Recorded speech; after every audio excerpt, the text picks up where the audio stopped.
Okay, so I finished my first book for April, and I started actually, I think, on the 30th of March, so right at the end of March, and finished it last night. This book is called Educated by Tara Westover.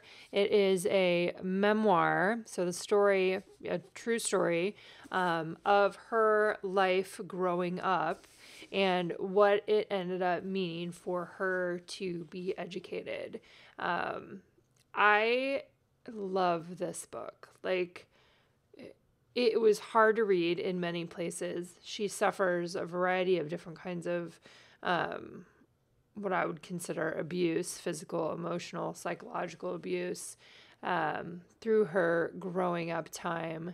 And I it's weird to say you love someone's story of something that is so hard. There were so many parts in it where I stopped reading and said something to Erin like, "This is so crazy." The stuff that happened to her, the different pieces of the story were both like awesomely crazy in a good way, but also horrifically crazy in a really negative way. I really liked her writing style. It was, I would say, sophisticated and beautiful at the same time. Has a very lyrical quality to it as well. And so it's basically the story of her growing up in Idaho within a survivalist family, and there's a push and pull within their family, a push and pull with society, a push and pull with just the idea of education. They don't go to school. They aren't really homeschooled, like in a traditional homeschool sense.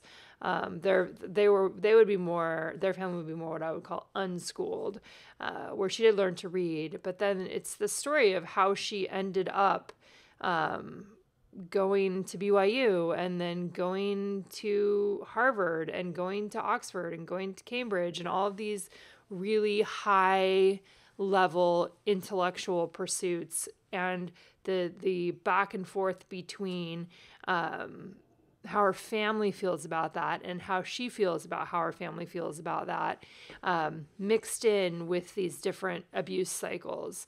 Anyway, I highly recommend it. I thought it was a fantastic book.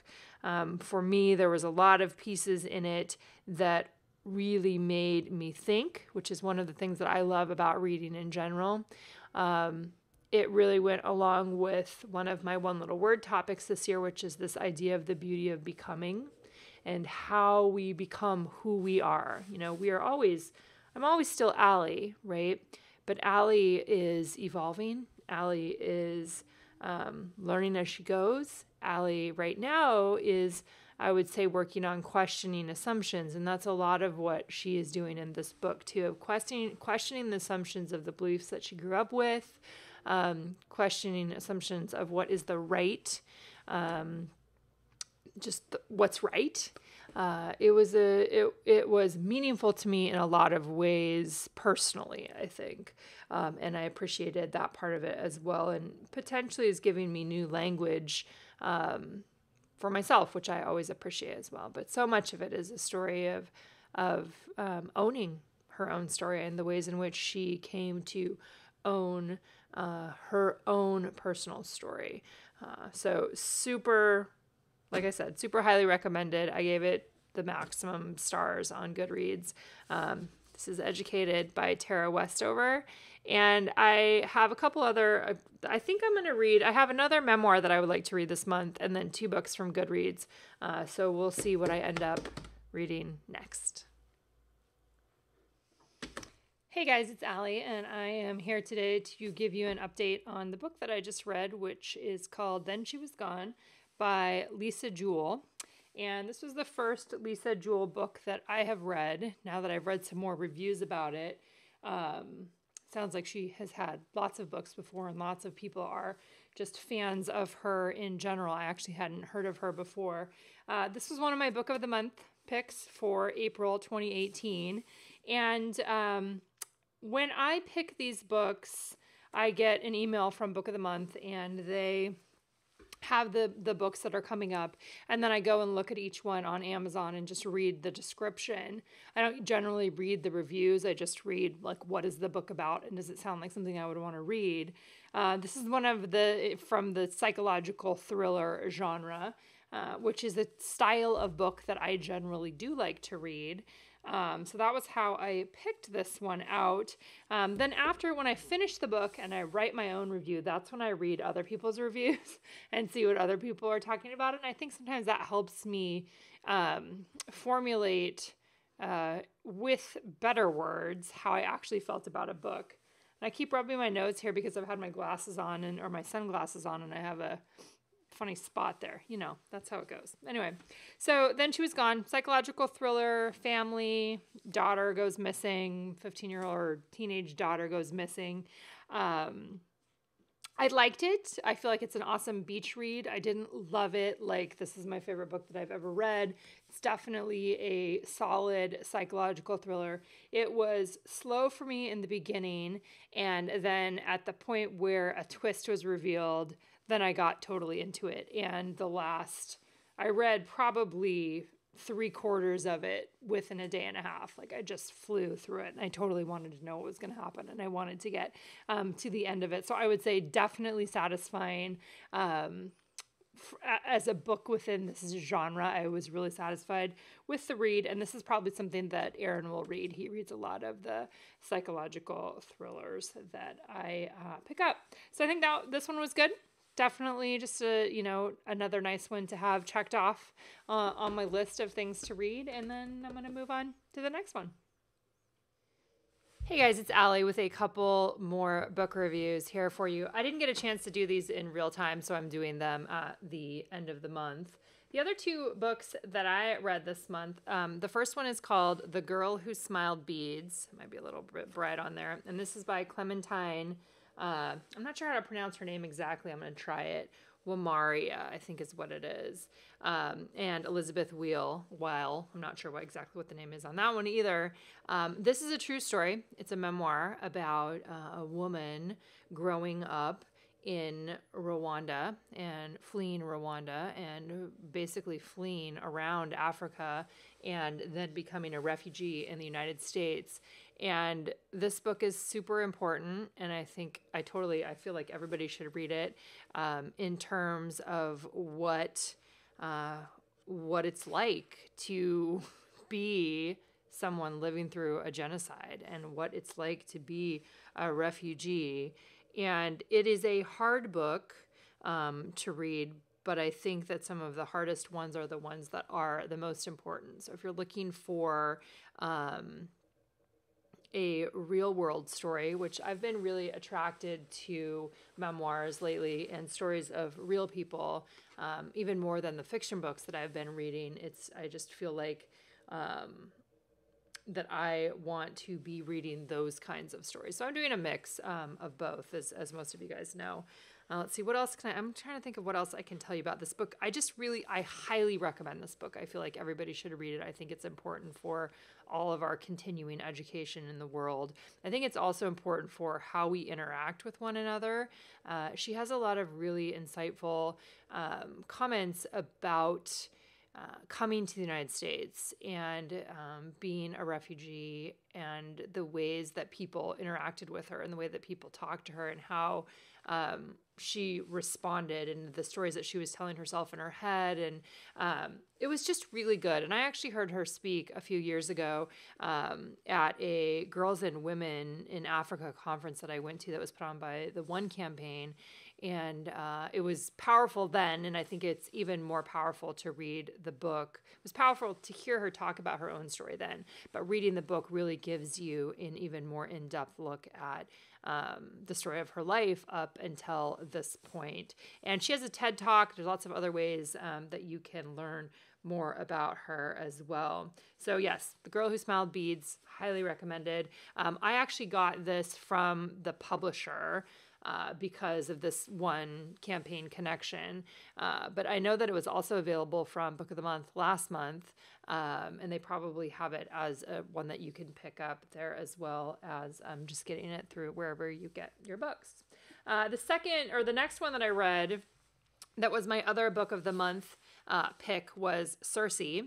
And this was really good too. I lately I've been just in a really good place with the books that I've been picking. They've been really good, and I've really been trying to read different voices too, and especially different women's voices, whether that is via fiction or nonfiction, things that are different than the stories that I've been reading all along, or the stories that I normally listen to. So this one, it was really hard for me to get into in the beginning. And I actually saw my friend Stephanie Howell recently. She came to our story camp event, and we were talking about this book, and she was like, I couldn't even, I tried and I couldn't go there. And I think it's really, if you don't know anything about Greek mythology, which I don't remember very much at all about Greek mythology, that's what this story is rooted in. And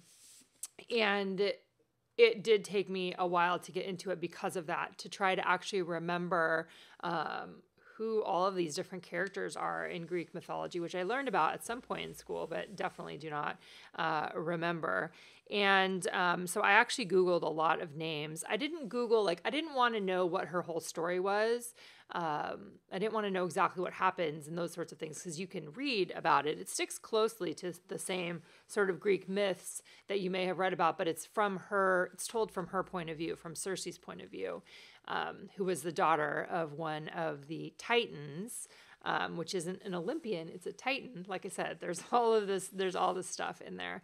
But the other interesting thing for me, I'm super glad I pushed through, because I actually ended up loving this book. I thought it was really great. Simon, my son Simon, who's 16 and is sophomore in high school, read the Odyssey. So some of these characters that are in here, including Odysseus, is part of the story. And he saw this book and he was like, Cersei, I know who Cersei is. She's a such and such, and she's the one who helps Odysseus get around the sirens. And he knew all the stuff. And I think that made me push forward in it, because it became something that we could kind of talk about. And I could be like, oh, Simon, did you know about this part? Or did you read about this part? Did you remember that? Because I don't even remember all of the Odyssey either. Lots about women, just women in general, the role of women in different points in time and different kinds of myths, and the power that's inherent in many women. There's motherhood, there's friendship, there's loneliness, there's all kinds of things that are covered in here. And like I said, I really enjoyed it, and I'm really glad that I read it and that it was one of my books this month.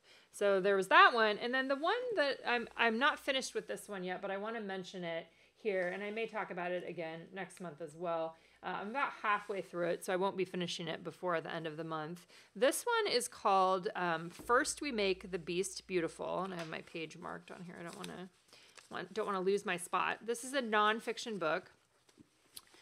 First We Make the Beast Beautiful, and it's a new journey through anxiety. So like I said, nonfiction book written by a woman named Sarah Wilson, and she has some level of notoriety for being an anti-sugar person. So she had a big website about quitting sugar, and she wrote a book about quitting sugar, and I'm sure she's done a lot more other things that I don't even know all about. But she is somebody that has struggled with anxiety for most of her life, and I also am someone that has dealt with anxiety, both anxiety and depression, sometimes more depression for me than anxiety. Kind of goes back and forth because they kind of exist together often, not always, but often. And this book is such an interesting dive into her story of anxiety, and this idea of making the beast beautiful is really attractive to me, because I am one of those people that definitely works on finding the beauty in the hard pieces, right? Whether it's the beauty in my own mental health issues or the beauty in Simon's disability. I think that it's a completely different way of looking at it than just trying to eliminate it, or I don't know. And like I said, I'm only halfway through. But I highly recommend this book if you have any issues surrounding anxiety, which almost everybody does. She also has Hashimoto's, which is an autoimmune disease that I also have. And some of you guys know about that as well if you follow my wellness account. But I feel like there's lots and lots of different things that she's talking about in here. Lots of different things that she's tried. Lots of different things that haven't worked. Just kind of her overall history, talking about meditation, all these other things that I'm interested in as well. So like I said, I think I'm 158. I'm halfway through. It's not a hard, I don't find it a hard read. I find it a very comforting and empowering, and there's a lot of Me Too happening as I'm reading this book. And like I said, just really, I think that this is also another important book and one that I would highly recommend. So this is Sarah Wilson's First We Make the Beast Beautiful. And then I have a couple books coming from Book of the Month. They should actually be here today, but I don't remember what I picked for next month to be able to put it in the video. So it will be in the post that's on my blog. So if you're watching this on YouTube, you can click over to my blog and read the post, which will also have my written reviews for each one of these books. Most of them, I put the reviews on Goodreads if you like to follow along over there as well, and then just collect them and post them here at the beginning of each month. So happy reading. Like I said, I got 2 books for Book of the Month, and I don't remember what they are. Those are the ones I'm going to focus on, along with this Sarah Wilson book. And then, as always, I have a pile next to my bed, so we'll see what other ones end up getting read in the month of May. Hope you guys have a great month, and we'll see you back here next month.